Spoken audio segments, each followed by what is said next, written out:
Udah tahu klaim berita terbaru yang saya dapat barusan ini saya baca. Jadi ada perempuan Indonesia dari Palembang katanya pemirsa. Dia itu tanggal 28 kemarin sampai di Malaysia dari Johor. Sampai di Johor dia pergilah sama saudaranya itu ke Kuala Lumpur. Sampai di Kuala Lumpur, rupanya kerjanya itu capek. Kecapean dia tertidur dia. Datanglah imigrasi buat serbuan, tangkaplah dia. Rupanya dia ini kerjaannya dari Indonesia memang udah planning di kepala otaknya. Ada utangnya 35 juta di kampung. Pergi dia ke Malaysia, memang dia itu mau kerja menjual tempe gitu pemirsa. Dia menjual tempe. Jadi yang dijualnya itu dijajakannya tempenya ini sama Bangladesh. Itulah target utamanya ya, aneh-aneh Bangladesh, si baya-baya Bangladesh. Nah, kata si kakak ini tuh adik saya lah, dia 27 tahun pemirsa, muda lagi, janda anak 2 katanya. Jadi harganya dia bikin itu satu kepala Bangladesh 80 ringgit. Jadi dia buat batas maksimal. Jadi maksimalnya itu satu hari 8 bangla. Kalau hari Sabtu Minggu dia boleh terima sampai 15 bangla katanya. Jam kerjanya jam 7 sampai jam 9 malam. Jadi untuk kalian yang pacar kalian atau baya kalian dari Bangladesh, abang Bangla, kenapa ini bang? Kok nggak ngapil-ngapil lagi time cuti bang? Jangan-jangan udah nyangkut ya kan sama perempuan ini. Jangan tercari-cari kalian. Kalau misalnya setelah video ini kalian tengok udah datang lagi abang Bangla kalian, oh berarti iya. Karena si adik kita ini tuh tangkap imigrasi. Katanya memang tujuan utama saya datang ke sini tuh mau menjual tempe sama lelaki Bangla katanya. Ada utangnya buat rumah dia, jadi terutanglah dia 35 juta. Dia pikir ya sebulan nanti di Malaysia jualkan tempe ini, nanti pulang-pulang jadi tempe bacem tak apalah. Yang penting lunas hutang. Berapa hari? Tanggal 28, ini tanggal berapa sekarang? 11 ya. Belum ada 2 minggu pun dia di sini udah hampir lunas, tinggal 400 ringgit utangnya itu katanya. Tinggal 1.300.000 sekian lagi cuma utangnya. Kan cepat dia cari kerja ini. Gitu kalau dia memanfaatkan aset tempe bacemnya. Walaupun sebenarnya saya sangat tidak menyukai ini, tapi ya bolehlah daripada kamu berkapal sama Bang Lawangmu juga habis, tempemu pula bacem, mana lebih baik ini? Satu pun gak ada baik. Pulang aja, gak usah pulang ke Indonesia, tinggal di Malaysia itu. Ngapa-ngapain situ? Orang Indonesia pun malu dengarnya kayak gini. Entah apa, kayak gak ada aja kerja ya kan. Kalau setakat mau jual tempe bacemnya ke Malaysia, di Indonesia pun banyaknya, ngapain keluar negara? Tapi iyalah mungkin seleranya Bangla. Di Indonesia kan susah mau cari Bangla. Di Malaysia banyak. Makanya dia ke sana kut. Targetnya memang kut. Kalau udah jadi janda tuh, fokus jalan cari duit. Percantik diri, perbaiki diri. Kalau ada anak-anak, fokus dengan anak, fokus dengan keluarga besar, perbanyak hartanya tuh, ya kan? Kita sibuk cari pengganti, sibuk melayan jantan. Jangan kau terlalu perasan sangat. Bila kau nampak laki mula kacang kau, laki melayan kau, kau perasan sangat diri kau tu cantik sangat. No, kadang-kadang laki mendekati kau tu ada maksud. Memang tak semua, tapi kebanyakan. Lagi-lagi kalau kau tu jenis perempuan yang pandai cari duit, ada mula laki mendekat, ya, bukan nak sangat pun dengan kau, ya. Kadang-kadang mereka nak duit kau je. Ya, dengan modalkan kaulah bulanku, kaulah bintangku, ya kan, dah luluh hati kau. Semua duit-duit kau semua sekali kau serah kat dia. Bukan duit je, harta. Bukan harta je, diri kau pun kau serahkan. Janganlah jadi perempuan tu bo sangat. Ya sayang ya, kena bijak. Lagi-lagi yang berstatus janda tu, kalau kau ada anak, fokus dengan anak lah sayang.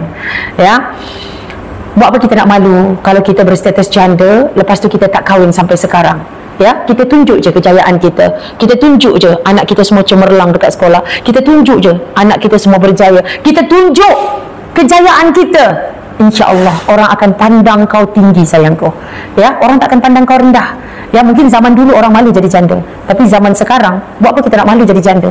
Yang penting kau jangan jadi janda yang menyundul laki orang, mengacau rumah tangga orang, dan jangan jadi janda yang gatal. Ya, itu pesanan ikhlas daripada saya. Oke, jadi mudah-mudahan video tadi bisa mencerahkan kita semua ya, khususnya perempuan-perempuan Indonesia yang bekerja di Malaysia. Assalamualaikum warahmatullahi wabarakatuh. Jadi di kesempatan kali ini saya mungkin sedikit menasehati ya, sedikit memberi nasihat, memberi masukan juga ya kepada perempuan-perempuan Indonesia yang bekerja ke Malaysia. Khususnya perempuan-perempuan Indonesia yang berstatus janda ya. Dia sudah janda dan kemudian dia bekerja ke Malaysia. Jadi banyak perempuan-perempuan Indonesia itu yang sudah berstatus janda di negaranya, di Indonesia. Kemudian niatnya itu dia ingin memperbaiki perekonomian keluarga, mungkin dia ingin memenuhi kebutuhan hidup anaknya, ingin untuk mencari uang itu untuk biaya hidup anaknya, biaya sekolah anaknya, biaya pendidikannya kan. Lantas dia pergilah ke Malaysia untuk bekerja. Jadi niat-niat awalnya itu sih bagus sih. Jadi rata-rata orang Indonesia itu yang ke Malaysia itu ya niat awalnya itu bagus, ingin bekerja, ingin memperbaiki perekonomian keluarga kan, ingin merubah nasib lah pada intinya. Tapi banyak juga perempuan-perempuan Indonesia yang makin lama tinggal di Malaysia, dia semakin melenceng. Jadi dia tidak fokus dengan niat awalnya tadi. Jadi niatnya itu sudah melenceng. Jadi banyak perempuan-perempuan Indonesia itu yang khususnya yang janda ya, yang sudah berstatus janda. Mungkin karena mereka merasa diri mereka itu sudah janda, mungkin mereka butuh belayan juga, butuh kasih sayang dari seorang pria kan. Lantas mereka kemudian mulailah berpacar-pacaran sama laki-laki Bangladesh lah, bahkan ada yang sampai menikah siri. Jadi memang nggak salah sih, dia statusnya janda kan, perempuan itu berstatus janda, tidak ada suami kan, memang tidak ada salahnya sih pacaran menikah dengan warga asing sekalipun, warga Bangladesh sekalipun, memang tidak salah. Jadi dia berhak menentukan pilihannya kan, menentukan hidupnya sendiri. Tapi banyak diantara mereka yang pada akhirnya jadi terjerumus, jadi jahat, jadi perempuan nakal ya. Jadi saya dulu pernah bekerja di daerah Melaka ya, daerah Melaka, bekerja sebagai cleaner, tepatnya itu di Hospital Mahkota, kalau kalian tahu, di Hospital Melaka. Hospital Mahkota maksud saya, di daerah Melaka Tengah, Melaka Tengah. Jadi saya pernah bekerja sebagai cleaner di sana. Jadi rata-rata yang bekerja sebagai cleaner ini rata-rata itu dari bangsa Indonesia sama dari Bangladesh. Nah itu rata-rata. Jadi banyak yang kerja-kerja cleaner itu ya orang-orang Bangladesh, orang-orang Indonesia. Jadi di tempat saya kerja itu yang bekerja di situ ya banyak perempuan-perempuan Indonesia dan laki-laki Bangladesh. Ada beberapa memang laki-laki Nepal lah kan. Jadi ada saya punya teman satu kerjaan lah kan. Jadi kalau di cleaner itu kita ada bagian-bagiannya, ada lantai-lantainya kalau bekerja. Jadi di lantai 1 misalnya orangnya ada, di lantai 2 orangnya ada, di bagian bilik pasien ada bagiannya. Jadi ada bagian-bagiannya. Jadi saya punya teman di kerjaan tersebut, mereka itu menikah sirih lah. Jadi kalau saya memang nikah siri itu secara hukum agama ya itu sah. Tapi kalau untuk status di negara itu dia tidak ada status. Kalau untuk di negara kan tidak tercatat lah. Jadi banyak orang-orang Indonesia ya, pokoknya banyak lah orang-orang yang menikah di Malaysia itu, warga asing yang menikah di Malaysia itu hanya menikah siri. Jadi niat mereka itu kalau menurut saya nih, itu niat mereka aja sudah tidak baik ya. Mereka itu menikah siri hanya untuk mensahkan aja ya, hanya untuk biar mereka itu bisa berhubungan badan, jadi sah lah di mata agama kan.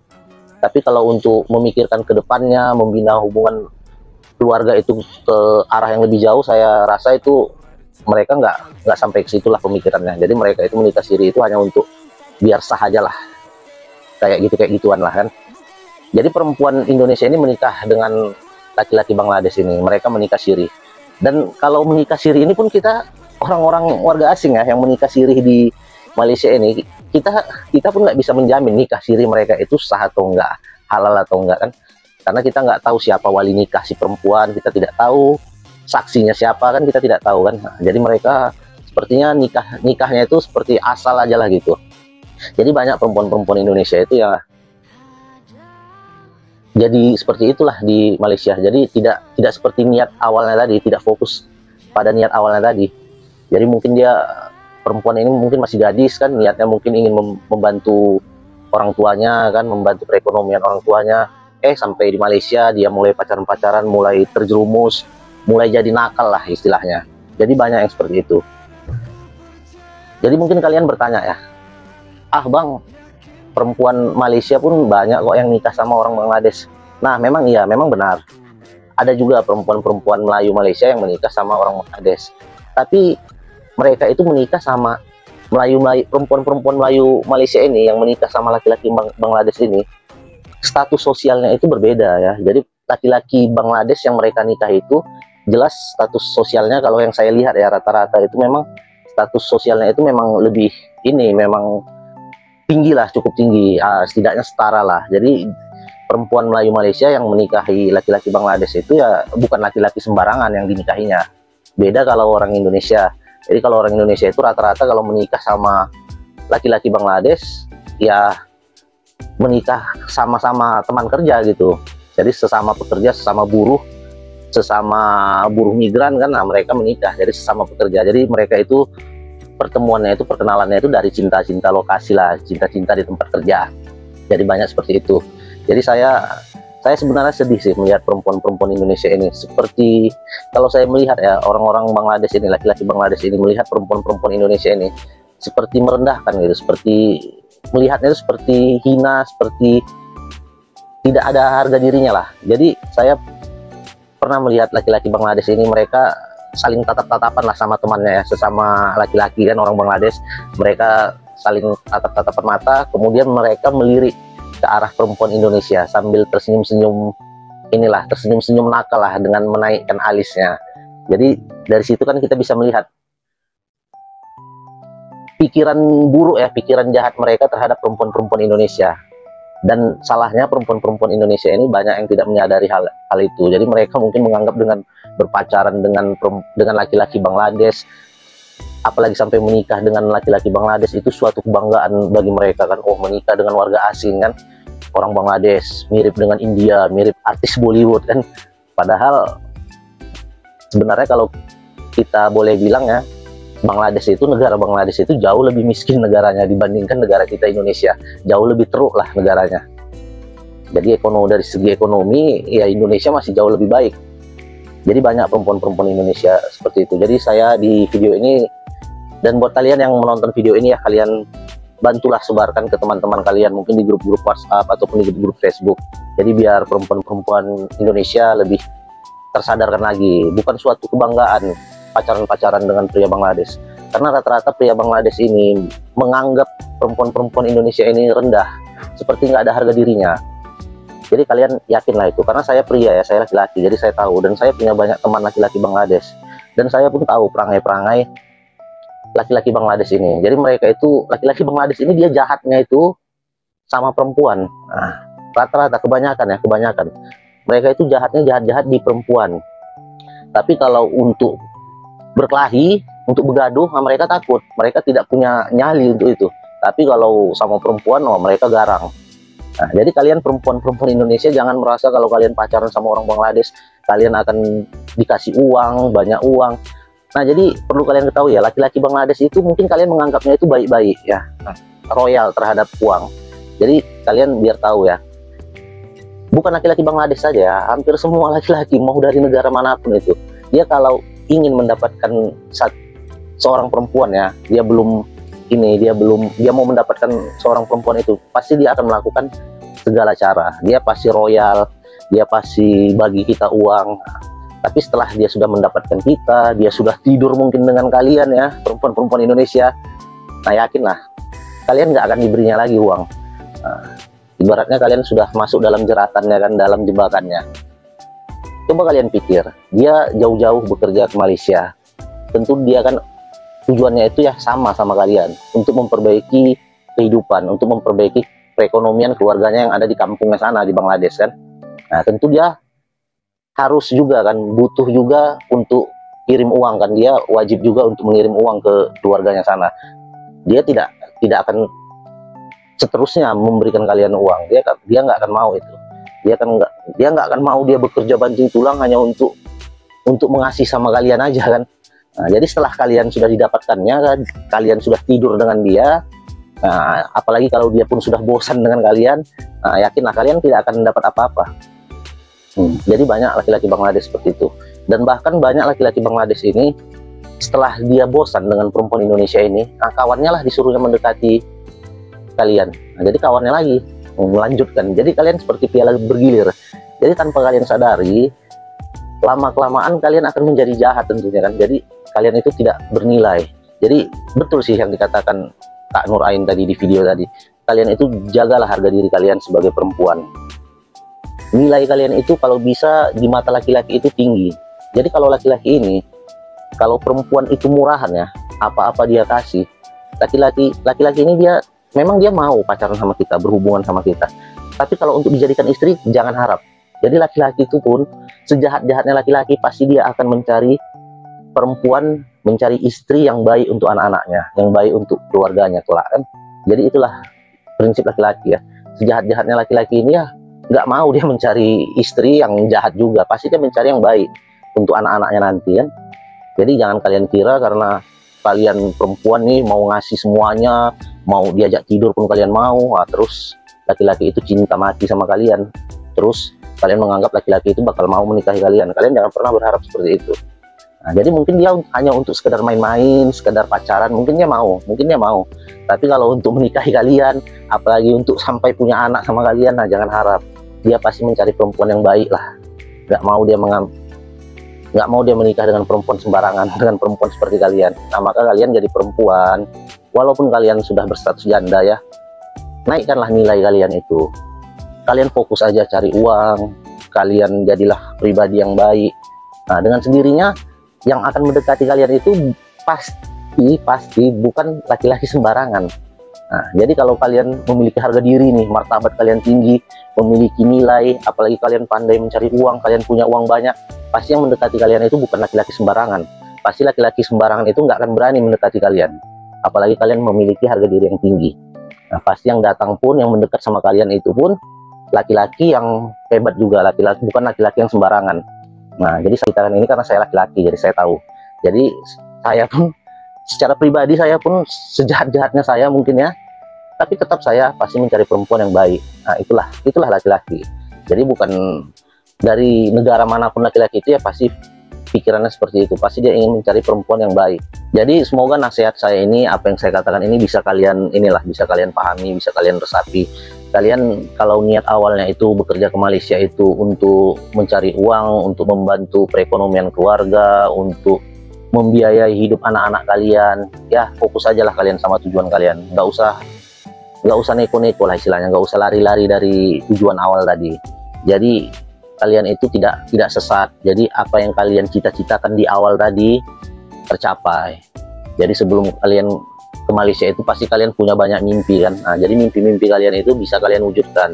Jangan kalian, mungkin karena kalian janda, kalian merasa kesepian, butuh kasih sayang laki-laki, butuh ini, atau mungkin beberapa di antara kalian pacaran dengan laki-laki Bangladesh ini hanya untuk mengambil uangnya saja kan. Nah, jadi kalian pikir laki-laki itu bodoh. Jadi awal-awalnya mungkin dia akan bagi kalian uang. Nah, sebelum dia mendapatkan kalian, sebelum dia mendapatkan tubuh kalian, nah dia mungkin akan bagi kalian uang. Dia namanya laki-laki ya, apapun dia lakukan untuk mendapatkan sesuatu kan. Tapi setelah dapat, nah yakinlah kalian akan ditinggalinya. Apalagi kalian hanya berstatus menikah sirih di negara orang dan sama-sama bekerja kan. Nah, nanti setelah selesai bekerja ya dia balik ke negaranya, kalian ditinggalinya. Nah, syukur-syukur kalian nggak punya anak dari dia. Bagaimana kalau kalian punya anak kan? Nah, kalian balik ke Indonesia bawa anak lah, bawa anak yang mirip orang Bangladesh kan. Jadi kalian jangan terlalu merasa tersanjung lah pacaran-pacaran, apalagi sampai menikah dengan laki-laki Bangladesh. Nah, jadi saya mengatakan ini bukan menyuruh kalian harus pilihlah laki-laki Indonesia. Nah, enggak seperti itu. Jadi pilihlah laki-laki yang baik. Dan kalian sebagai perempuan, tinggikanlah harga diri kalian. Buatlah kalian itu bernilai.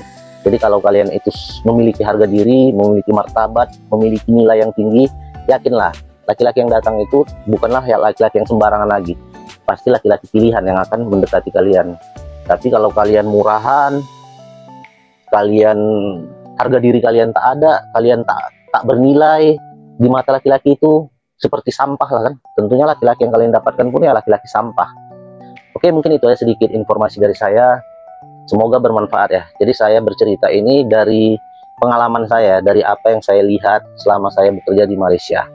Jadi pekerjaan seperti cleaner tadi lah, itu pekerjaan paling rentan lah. Memang cleaner itu kalau untuk gaji oke lah, lumayan kan.